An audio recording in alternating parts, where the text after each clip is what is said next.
Hi, hello, ಹೇಗಿದ್ದೀರಾ? I hope you all are keeping great. So, my dear students, many of you have got doubt. ಅದೇನಂದ್ರೆ ಈಗ ಈ neat 2025 ಎಕ್ಸಾಮಿಗೆ ನಾವು ಏನನ್ನ ಕಲಿಬೇಕು, ಯಾವ ಕಾನ್ಸೆಪ್ಟ್ಸ್ ಅನ್ನ ಯಾವ ಟೆಕ್ಸ್ಟ್ ಬುಕ್ ಇಂದ ಕಲಿಬೇಕು, ಹೊಸ ಎನ್ ಸಿ ಆರ್ ಟಿಂದ ಕಲಿಬೇಕಾ, ಹಳೆ ಎನ್ ಸಿ ಆರ್ ಟಿಂದ ಕಲಿಬೇಕಾ, ಇದಲ್ಲದೆ ಬೇರೆ ಏನಾದರೂ ಕಾನ್ಸೆಪ್ಟ್ ಅನ್ನ ನಾವು ಕಲಿಬೇಕಾ ಅಂತ. So that is why I am your Vindhya ma'am, I am your V R ma'am, who will be explaining in today's class what to study for NEET 2025. So ಏನು ಚೇಂಜಸನ್ನು ನೀವು ಮಾಡ್ಕೊಳ್ಬೇಕು ನಿಮ್ಮ ಎನ್ ಸಿ ಆರ್ ಟಿಯಲ್ಲಿ ನಿಮ್ಮ ನೀಟ್ ಎಕ್ಸಾಮ್ನ ಪ್ರಿಪರೇಷನಲ್ಲಿ ಅಂತ ನಾನಿವತ್ತು ಕ್ವಿಕ್ಕಾಗಿ chapter wise ನಾನಿವತ್ತು ಹೇಳಲಿಕ್ಕಿದ್ದೇನೆ. Okay, so let's get start without wasting much time with the very first chapter, that is first chapter unit under ಬರುವಂಥದ್ದು diversity in the living world ಅಂತ ಹೇಳೋ unit under ಬರುವಂತಹ first chapter the living world. So ಈ chapter living ವರ್ಲ್ಡಲ್ಲಿ ನೀವು ಒಂದು extra ಕಾನ್ಸೆಪ್ಟನ್ನು ಕಲಿಬೇಕಾಗುತ್ತೆ. So if you are studying from new N C R T, ನೀವು ಹಳ ಎನ್ ಸಿ ಆರ್ ಟಿಯಿಂದ ವಾಟ್ ಈಸ್ ಲಿವಿಂಗ್ ಅಂತ ಹೇಳುವಂತಹ ಕಾನ್ಸೆಪ್ಟನ್ನು ಕಲಿಬೇಕಾಗುತ್ತೆ. ಎಲ್ಲಾದರೂ ನೀವು ಹಳ ಎನ್ ಸಿ ಆರ್ ಟಿಯನ್ನು ಓದ್ತಾ ಇದ್ದೀರಿ ಅಂತಂದರೆ you have to skip taxonomical aids. So taxonomical aids ಆಗಿಬಿಟ್ಟಿದೆ, AIDS, ಎಕ್ವೈರ್ಡ್ ಇಮ್ಯುನೋಡಿಫಿಷಿಯನ್ಸಿ ಸಿಂಡ್ರೋಮ್ ಅಲ್ಲ, ಇದು ಟ್ಯಾಕ್ಸೊನಾಮಿಕಲ್ ಏಡ್ಸ್. ಸೊ ಇದನ್ನು ಸ್ಕಿಪ್ ಮಾಡಬೇಕು. ನೀವು ಹಳೆ ಎನ್ ಸಿ ಆರ್ ಟಿಂದ ಕಲಿತಾ ಇದ್ದೀರಿ ಅಂತಂದರೆ ನೀವು ಟ್ಯಾಕ್ಸೊನಾಮಿಕಲ್ ಏಡ್ಸನ್ನು ಸ್ಕಿಪ್ ಮಾಡಿ ಉಳಿದಂತಹ ಕಾನ್ಸೆಪ್ಟನ್ನು ಕಲಿಬೇಕು. ನೀವು ಹೊಸ ಎನ್ ಸಿ ಆರ್ ಟಿಂದ ಕಲಿತಾ ಇದ್ದೀರಿ ಅಂತಂದರೆ ನೀವು extra concept that is what is living ಅಂತ ಹೇಳುವಂತಹ ಚಿಕ್ಕ ಪ್ಯಾರಾಗ್ರಾಫ್ ಏನೂ ಇಲ್ಲ, ಇದನ್ನು ನೀವು ಹಳೆ ಎನ್ ಸಿ ಆರ್ ಟಿಂದ ಕಲಿಬೇಕಾಗುತ್ತೆ. So this is about the first chapter. Next chapter biological ಕ್ಲಾಸಿಫಿಕೇಷನಲ್ಲಿ ಹೊಸ ಎನ್ ಸಿ ಆರ್ ಟಿಯನ್ನು ಯೂಸ್ ಮಾಡಿಕೊಂಡು ಕಲಿಬೇಕು. ಆದರೆ ಒಂದು ಚೇಂಜಸನ್ನು ನೀವು ನೋಟ್ ಮಾಡ್ಕೊಳ್ಳಿ. ಹಳೆ ಎನ್ ಸಿ ಆರ್ ಟಿ ಇಟ್ಕೊಂಡಿರೋರು, so you have to remember who has given the name of virus ಅಂತ ಯಾರು ಕೊಟ್ಟಿರೋದು ಅಂದರೆ ಇಟ್ ಇಸ್ MW ಬೆಜರ್ನಿಕ್. ಸೊ ಈ ಪಾಯಿಂಟನ್ನು ನೀವು ನೋಟ್ ಮಾಡ್ಕೊಳ್ಳಿ. ಹಳೆ N C R T use ಮಾಡಿಕೊಂಡು ನೀಟ್ ಎಕ್ಸಾಮಿಗೆ ಪ್ರಿಪೇರ್ ಆಗೋರಿಗೆ ಹೇಳ್ತಾ ಇರುವಂಥದ್ದು. ಸೊ ಇಲ್ಲ ಅಂದರೆ ನೀವು ಹೊಸ ಎನ್ ಸಿ ಆರ್ ಟಿ ಇದೆ ಅಂದರೆ so simply study from new N C R T. Okay, next ಬರುವಂತಹ chapter plant kingdom. So plant kingdom ಹಳೆ ಎನ್ ಸಿ ಆರ್ ಟಿ ಇಟ್ಕೊಂಡವರಿಗೆ ಒಂದು ಸಜೆಷನ್ ಮಕ್ಕಳೇ, ಈ ಆಲ್ಟರ್ನೇಷನ್ ಆಫ್ ಜನರೇಷನ್ ಅಂತ ಏನಿದೆ ಸೊ ಅದನ್ನು ಸ್ವಲ್ಪ ನೀವು ಕಲ್ತ್ಕೊಳ್ಳಿ. Okay, which is going to help you for better understanding about gametogenesis ಇದೆಲ್ಲ ಬಗ್ಗೆ, ಗೆಮೆಟೋಜೆನೆಸಿಸ್ ಸ್ಪೋರೋಜೆನೆಸಿಸ್ ಬಗ್ಗೆ ಚೆನ್ನಾಗಿ ಅರ್ಥ ಆಗಬೇಕು ಅಂತಂದರೆ ನೀವು ಆಲ್ಟರ್ನೇಷನ್ ಆಫ್ ಜನರೇಷನ್ ಅಂತ ಹೇಳುವಂತಹ ಕಾನ್ಸೆಪ್ಟ್ ಏನಿದೆ ಪ್ಲಾಂಟ್ ಕಿಂಗ್ಡಮಲ್ಲಿ ಅದನ್ನ ಸರಿಯಾಗಿ ಕಲಿಬೇಕು. ಸೊ ಈ ಪಾಯಿಂಟನ್ನು ನೀವು ಸ್ಕಿಪ್ ಮಾಡಬೇಡಿ, don't skip this and rest of the things whatever is there in your N C R T plant kingdom, ಅದನ್ನು ಚೆನ್ನಾಗಿ ಕಲೀರಿ. ನೆಕ್ಸ್ಟ್ ಬರುವಂಥದ್ದು ಆನಿಮಲ್ ಕಿಂಗ್ಡಮ್. ಹೊಸ ಎನ್ ಸಿ ಆರ್ ಟಿ ಹಳೆ ಎನ್ ಸಿ ಆರ್ ಟಿ ಎಲ್ಲ ಒಂದೇ. So you can use any of the N C R T for animal kingdom. Next ಬರುವಂತಹ chapter morphology of flowering plants. So ಈ chapter under ತುಂಬ changes ಆಗಿದೆ. So ಹೊಸ N C R T use ಮಾಡಿಕೊಂಡು study ಮಾಡಿ, ಆದರೆ ಇದರ ಜೊತೆ ನೀವು ಕೆಲವು ಎಕ್ಸ್ಟ್ರಾ ಕಾನ್ಸೆಪ್ಟನ್ನು ಕಲಿಬೇಕಾಗುತ್ತೆ which is not there in old N C R T as well. Like plant families. ಯಾವುದೆಲ್ಲ ಪ್ಲಾಂಟ್ ಫ್ಯಾಮಿಲೀಸ್ ಮ್ಯಾಮ್? ನನ್ನ ಮಾತನ್ನು ಕರೆಕ್ಟಾಗಿ ಕೇಳಿಸ್ಕೊಳ್ಳಿ. ನಾನೀಗ ಏನು ಹೇಳ್ತಾ ಇದ್ದೇನೆ ಅದರನ್ನೆಲ್ಲ ನೀವು ನಿಮ್ಮ ಎನ್ ಸಿ ಆರ್ ಟಿಯಲ್ಲಿ ಬರ್ಕೊಂಡಿರಬೇಕು. ಓಕೆ, ಇಲ್ಲಿವರೆಗೆ ನಾನು ಎಷ್ಟು ಚಾಪ್ಟರ್ಸನ್ನು ಡಿಸ್ಕಸ್ ಮಾಡಿದೆ ಆ ಪಾಯಿಂಟನ್ನು ನೋಟ್ ಮಾಡಿಕೊಂಡು ಆ ಚೇಂಜಸನ್ನು ನೀವು ನಿಮ್ಮ ಎನ್ ಸಿ ಆರ್ ಟಿಯಲ್ಲಿ ಮಾಡಬೇಕು. ಓಕೆ, ಸೊ ಫ್ಯಾಮಿಲೀಸ್ ಯಾವುದೆಲ್ಲ ಮ್ಯಾಮ್, ಯಾವುದೆಲ್ಲ ಫ್ಯಾಮಿಲೀಸನ್ನು ನಾನು ಕಲಿಬೇಕು ಅಂತ ಕೇಳಿದ್ರೆ malvaceae, cruciferae, gramineae, compositae, leguminosae. So total 5 families ಬಗ್ಗೆ ಸ್ವಲ್ಪ ಕಲ್ತ್ಕೊಂಡು ಹೋಗಬೇಕು. And root, stem, leaf modification ಬಗ್ಗೆ ಸಹ ನೀವು ಕಲ್ತ್ಕೊಂಡು ಹೋಗಬೇಕಾಗುತ್ತೆ. ಸೊ ಪ್ರಾಕ್ಟಿಕಲ್ಸನ್ನ ರೆಫರ್ ಮಾಡ್ಬೋದು ಇದಕ್ಕೆ. Okay, next coming to anatomy of flowering plant. So ಇಲ್ಲಿ ಒಂದು ಎಕ್ಸ್ಟ್ರಾ ಪಾರ್ಟನ್ನು ನೀವು ಕಲಿಬೇಕು, ದಟ್ ಇಸ್ ಪ್ಲಾಂಟ್ ಟಿಶ್ಯೂಸನ್ನು ಕಲಿಬೇಕು. ಹಾಗೆ ಸ್ಟ್ರಕ್ಚರಲ್ ಆರ್ಗನೈಸೇಷನ್ ಇನ್ ಆ್ಯನಿಮಲ್ಸಲ್ಲೂ ಸಹ ಆ್ಯನಿಮಲ್ ಟಿಶ್ಯೂಸನ್ನು ಕಲ್ತ್ಕೊಂಡು ಹೋಗಬೇಕು. ಸ್ವಲ್ಪ ಜಾಸ್ತಿ ಇಂಪಾರ್ಟೆನ್ಸ್ ಇರುವಂತಹ ಚಾಪ್ಟರ್ ಇದು, ಸ್ಟ್ರಕ್ಚರಲ್ ಆರ್ಗನೈಸೇಷನ್ ಇನ್ ಆ್ಯನಿಮಲ್ಸ್. ಯಾಕಂದರೆ ಇಲ್ಲಿ ಫ್ರಾಗ್ ಜೊತೆ ಕಾಕ್ರೋಚ್ ಸಹ ನೀವು ಅರ್ಥವಂ ಅಂತ ಬರೆದ್ಬಿಟ್ಟಿದ್ದೇನೆ. ಸೊ ಕಾಕ್ರೋಚನ್ನು ಸಹ ನೀವು ಕಲಿಬೇಕು. ಓಕೆ, ಸೊ ಕಾಕ್ರೋಚಿಗೆ ನೀವು ಮತ್ತು ಟಿಶ್ಯೂವಿಗೆ ಹಳೆ ಎನ್ ಸಿ ಆರ್ ಟಿಯನ್ನು ಯೂಸ್ ಮಾಡಬೇಕಾಗುತ್ತೆ. ಇಲ್ಲೂ ಸಹ ಹಾಗೆ ಅನಾಟಮಿ ಆಫ್ ಫ್ಲವರಿಂಗ್ ಪ್ಲಾಂಟ್ಸಿಗೆ ನೀವು ಹಳೆ ಎನ್ ಸಿ ಆರ್ ಟಿಯನ್ನು ಯೂಸ್ ಮಾಡಿಕೊಂಡು ಕಲಿಬೇಕಾಗುತ್ತೆ. ಇಂಟರ್ನೆಟ್ಟಲ್ಲಿ ಫ್ರೀಯಾಗಿ ನಿಮಗೆ ಸಿಗುತ್ತೆ ಹಳೆ N C R T. So ಬರೀ ಆ ಕಾನ್ಸೆಪ್ಟನ್ನು ಬರ್ಕೊಂಡಿದ್ರೆ ಸಾಕು. Okay, fine. So that is about these chapters. Next ಇದೆಲ್ಲ ನಾನೀಗ ಹೇಳ್ತಾ ಇರೋದು ನೀಟ್ ಎಕ್ಸಾಮಿಗೆ. ಬೈ ದ ವೇ ನಿಮ್ಮ ಕ್ಲಾಸ್ 11th ಅಥವಾ ಫಸ್ಟ್ PUC ಬೋರ್ಡ್ ಎಕ್ಸಾಮಿಗಲ್ಲ. Next coming to the cell, the unit of life, full NCERT new NCERTನ ರೆಫರ್ ಮಾಡ್ಕೊಂಡು ಓದಬಹುದು. ಬಯೋಮಾಲಿಕ್ಯೂಲ್ಸಿಗೂ ಸಹ ಹಳೆ NCERT ಹೊಸ NCERT ಎಲ್ಲ ಒಂದೇ, same thing is been given. Cell cycle cell division ಸಹ ಹಾಗೆ ಸೇಮ್ NCERT ಯೂಸ್ ಮಾಡ್ಕೊಂಡು ಕಲೀರಿ, ಹೊಸತು ಹಳತ್ತು ಎಲ್ಲ ಒಂದೇ, same anything you can use. Next, transport in plants is completely remote, so completely skip it. May be active passive transportation ಒಂದ್ಸಲ ನೋಡ್ಕೊಳ್ಳಿ, ಯಾಕಂದರೆ ಯಾರಿಗೆ if you have no idea at all about active passive transportation, ಇದರಲ್ಲಿ ಕೊಟ್ಟಿದ್ದಾರೆ, active passive transportation ಬಗ್ಗೆ ಕೊಟ್ಟಿದ್ದಾರೆ. So ಒಂದು ಸಲ ಸ್ಟಡಿ ಮಾಡಿ, ಒಂದು ಸಲ ಓದಿ, ಆಯಿತಾ. Mineral and nutrition completely remote. Photosynthesis in higher plants, very important chapter. ಏನು ಕ್ಯಾಮ್ನ ಪಾತ್ವೆ ಮತ್ತು ಫೋಟೋ ರೆಸ್ಪಿರೇಷನ್ ಪಾತ್ವೆಯನ್ನು ಎಕ್ಸ್ಪ್ಲನೇಷನ್ ಎಲ್ಲ ಕರೆಕ್ಟಾಗಿ NCERTಯಲ್ಲಿದೆ, ಆದರೆ ಪಾತ್ವೆಯನ್ನು ನೋಡ್ಕೊಳ್ಳಿ, ಪಾತ್ವೆಯಿಂದ ಕ್ವೆಶನ್ ಬರುತ್ತೆ. Okay, and then respiration in plants, new NCERT, old NCERT ಎಲ್ಲ ಒಂದು, you can use anything. Same with the plant growth and development, you can use anything, any of your NCERT. Digestion and absorption chapter completely remote. ನಾವು ಆದರೆ ನಿಮಗೆ ಈ frog ಮತ್ತು ಯಾವುದು cockroach ಬಗ್ಗೆ ಎಲ್ಲ ಕರೆಕ್ಟಾಗಿ ಅರ್ಥ ಆಗಬೇಕು ಅಂತಂದರೆ ನೀವು ಡೈಜೆಷನ್ ಬಗ್ಗೆ ತಿಳ್ಕೊಂಡಿರಬೇಕಾಗುತ್ತೆ. ಆದರೆ ಎಂಟೈರ್ ಚಾಪ್ಟರ್ ಓದೋದ್ರ ಬದಲು my suggestion is definitely skip this chapter.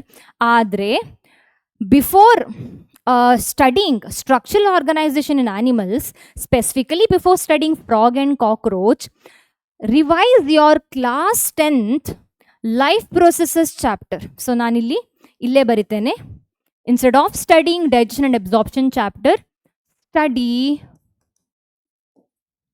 ಅಂದರೆ revise life processes from class 10. So ಇದನ್ನು ರಿವೈಸ್ ಮಾಡೋದ್ರಿಂದ ನಿಮಗೆ structural organisation in animals, cockroach ಮತ್ತು ಫ್ರಾಗ್ ಏನಿದೆ ಅದು ಚೆನ್ನಾಗಿ ಅರ್ಥ ಆಗುತ್ತೆ. ಅದರ ಜೊತೆಗೆ breathing and exchange of gases, body fluid and circulation, ಇದೆಲ್ಲ ನಿಮಗೆ ಚೆನ್ನಾಗಿ ಅರ್ಥ ಆಗುತ್ತೆ. ಯಾಕಂದರೆ ನಿಮ್ಮ ಈ ಕ್ಲಾಸ್ 10 ಚಾಪ್ಟರಲ್ಲಿ ಈ ಚಾಪ್ಟರ್ನ ಬೇಸಿಕ್ಸನ್ನು ಕೊಟ್ಟಿದ್ದಾರೆ. Okay, so study this chapter before going ahead. So structural organisation in animals ಮುಂಚೆ, ಫ್ರಾಗ್ ಮತ್ತು ಕಾಕ್ರೋಚ್ ಕಲಿಯೋಕ್ಕೂ ಮುಂಚೆ ಈ ಚಾಪ್ಟರ್ನ ರಿವೈಸ್ ಮಾಡ್ಕೊಳ್ಳಿ. And breathing and exchange of gases, body fluids and circulation, it's same. ನೀವು ಯಾವುದೇ NCERTಯನ್ನು ಬೇಕಾದರೂ ಯೂಸ್ ಮಾಡಿಕೊಂಡು ಸ್ಟಡಿ ಮಾಡಬಹುದು. Next, coming to excretory products and elimination, locomotion and movement, same thing here as well. You can use any of the NCERT to study this, no changes, ಆಯಿತಾ. ಪುನಃ excretory products and elimination ಅರ್ಥ ಆಗ್ತಾ ಇಲ್ಲ ಅಂದರೆ life process class 10 standard you have to study. And then neural control and coordination. So ಈ ಚಾಪ್ಟ್ರಲ್ಲಿ ತುಂಬ concept delete ಆಗಿದೆ. ಐಸ್ ಇರ್ಬೋದು, ಇಯರ್ ಇರಬಹುದು, ಸ್ಪೈನಲ್ ಕಾರ್ಡ್, ರಿಫ್ಲೆಕ್ಸ್ ಆರ್ಕ್, ಇದೆಲ್ಲ ಡಿಲೀಟ್ ಆಗಿದೆ. ಓಕೆ, ಕೆಲವು ಸ್ಟಾರ್ಟಿಂಗ್ ಪಾರ್ಟ್ ಎಲ್ಲ ಇದೆ. So neural control and coordination ಅರ್ಥ ಆಗ್ತಾ ಇಲ್ಲ, next chemical coordination and integration ಅರ್ಥ ಆಗ್ತಾ ಇಲ್ಲ ಅಂದರೆ same thing you have to do. ನೀವು ನಿಮ್ಮ class 10th control and coordination ಚಾಪ್ಟ್ರನ್ನು ಓಪನ್ ಮಾಡಿ ಒಂದ್ಸಲ ರಿವೈಸ್ ಮಾಡ್ಕೊಳ್ಳಿ. ಓಕೆ, ಕ್ಲಾಸ್ 10th ಇದು, ಯಾಕಂದರೆ it will be giving you better idea for these chapter. ಇದು ಸ್ವಲ್ಪ ಕಾಂಪ್ಲಿಕೇಟೆಡ್ ಚಾಪ್ಟರ್ ಅಲ್ವಾ, ಸೊ ನಿಮಗೆ ಹೊಸ್ತು ಅಂತ ಅನ್ಸಿದ್ರೆ revise this chapter first. Okay, so ಇದೆಲ್ಲ ಹಳೆ NCERT ಹೊಸ NCERT ಒಂದೇ ಕೆಮಿಕಲ್ ಕೋಆರ್ಡಿನೇಷನ್ ಇಂಟಗ್ರೇಷನಿಗೆ. ಆದರೆ ನೀವು ಹಳೆ NCERT ಯೂಸ್ ಮಾಡ್ತಾ ಇದ್ದೀರಾ ಅಂದರೆ skip these 3 things. If you are using new NCERT, then well and good, you can use that only. So ಇಲ್ಲಿಗೆ ಕ್ಲಾಸ್ 11th ಚಾಪ್ಟರ್ಸ್ ಆಯಿತು. We have discussed all the chapters. So ಏನನ್ನ ಕಲಿಬೇಕು, ಏನನ್ನ ಬಿಡಬೇಕು, ಯಾವುದ್ರನ್ನ ಎಕ್ಸ್ಟ್ರಾ ನೀವು ಕಲಿಬೇಕು ಅದೆಲ್ಲ ಹೇಳಾಯಿತು. Next coming to class 12th chapters.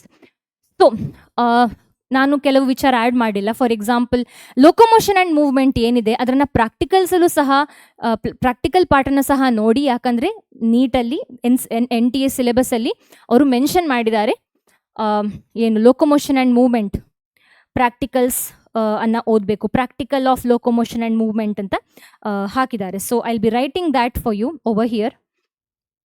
Include practical ಅಂತ, ಇನ್ಕ್ಲೂಡ್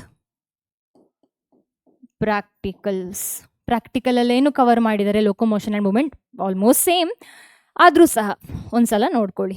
ನಾವು ಕ್ಲಾಸ್ 12th ಚಾಪ್ಟರ್ಸನ್ನು ನಾವು ಯಾವುದನ್ನು ಓದಬೇಕು, ಯಾವುದನ್ನು ಬಿಡಬೇಕು, ಯಾವ ಕಾನ್ಸೆಪ್ಟ್ಸನ್ನು ಕವರ್ ಮಾಡಬೇಕು ಅಂತ ಕೇಳಿದ್ರೆ reproduction in organisms, yes of course it is deleted. ಹೌದು, ಖಂಡಿತವಾಗಿಯೂ ಡಿಲೀಟೆಡೇ, ಸ್ಕಿಪ್ ಮಾಡಬೇಕು. ಆದರೆ ಇಲ್ಲಿ ಕೆಲವು ಬೇಸಿಕ್ಸ್ ಇದೆ.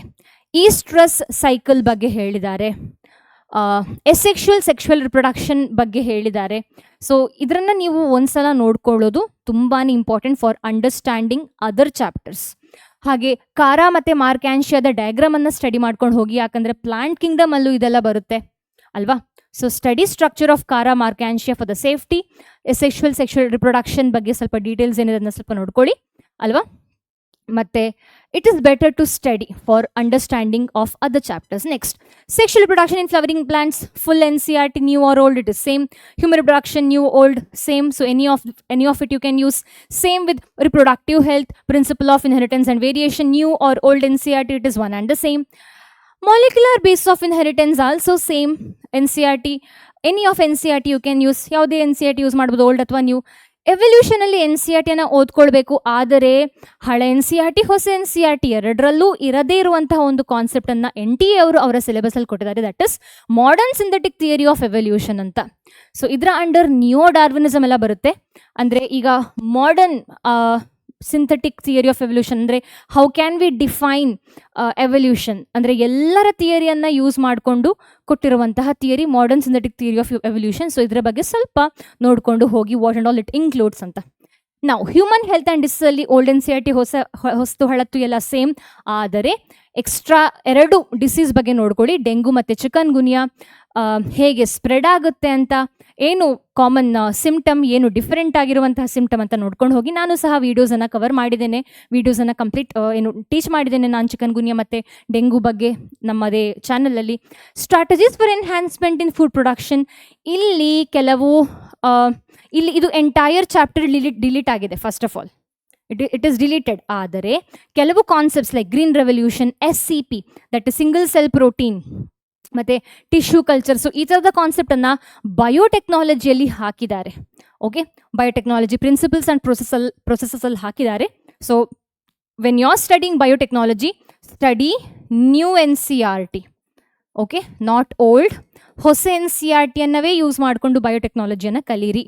Next, microbes in human welfare, same as NCERT. By the way, one important thing which I'll be telling at the end, not now.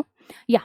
Next is organisms and population. Definitely use new NCERT or any of the NCERT you can use, but make sure if you are studying from new NCERT, organisms and environment ಅಂತ ಹೇಳುವಂತಹ ಒಂದು paragraph ಇದೆ, ಅದನ್ನು ಕಲೀರಿ. ಹಳೆ NCERT use ಮಾಡ್ತೇನೆ ಅಂದರೆ well and good for this chapter, ಯಾಕಂದರೆ ಅದರಲ್ಲಿ ನೀವು ಕವರ್ ಮಾಡ್ತೀರಾ ಆರ್ಗ್ಯಾನಿಸಮ್ಸ್ ಆ್ಯಂಡ್ ಎನ್ವೈರ್ಮೆಂಟ್. ಎಕೋಸಿಸ್ಟಮಲ್ಲಿ ನೀವು ಹೊಸ NCERTಯನ್ನು ಯೂಸ್ ಮಾಡಿಕೊಂಡು ಕಲೀರಿ. ಹಳತ್ತು ಯೂಸ್ ಮಾಡ್ತೀರಿ ಅಂತಂದರೆ ಎಕೊಲಾಜಿಕಲ್ ಸಕ್ಸೆಷನ್, ನ್ಯೂಟ್ರಿಯೆಂಟ್ ಸೈಕಲನ್ನು ಸ್ಕಿಪ್ ಮಾಡಿ. Okay, and biodiversity and conservation, full chapter, any of NCERT you can use. Environmental issues, full chapter is been deleted, so you can skip. Now, something which is very important, ಮಕ್ಕಳೇ, ಎಲ್ಲ ಚಾಪ್ಟರ್ನ starting ಅಂದರೆ ಎಲ್ಲ ಯೂನಿಟಿನ ಸ್ಟಾರ್ಟಿಂಗಲ್ಲಿ ಒಂದೊಂದು scientist ಬಗ್ಗೆ ಕೊಟ್ಟಿದ್ದಾರೆ. So ಆ ಸೈಂಟಿಸ್ಟ್ನ ಹೆಸರು, ಅವರ ವೆರಿ ಇಂಪಾರ್ಟೆಂಟ್ ಕಾಂಟ್ರಿಬ್ಯೂಷನನ್ನು ತಿಳ್ಕೊಂಡಿದ್ರೆ ಒಳ್ಳೆಯದು. ಲೈಕ್ ಸ್ವಾಮಿನಾಥನ್ ಬಗ್ಗೆ ಇರಬಹುದು, ಅವರನ್ನು ನಾವು father of Indian green revolution ಅಂತ ಕರಿತೀವಿ. ಅದೇ ಪ್ಯಾರಾಗ್ರಾಫಲ್ಲಿ, ಅದೇ ಪೇಜಲ್ಲಿ father of world green revolution ಯಾರು ಅಂತ ಕೊಟ್ಟಿದ್ದಾರೆ. ಸೊ ಈ ಥರದ ಕೆಲವು ಇನ್ಫಾರ್ಮೇಷನ್ನ ನೀವು ತಿಳ್ಕೊಂಡಿರಬೇಕು. So that is all for today. This is what I wanted to tell you. I hope this video is helpful. So ಈ ವಿಡಿಯೋವನ್ನು ನೀವು ನೋಡ್ತಾ ಇದ್ದೀರಾ ಈಗ ಅಂದರೆ make sure you open NCERT and you tick or you add all the points which I have told. Okay, so that's all. Let's meet in the next class, next video. Until then, bye bye.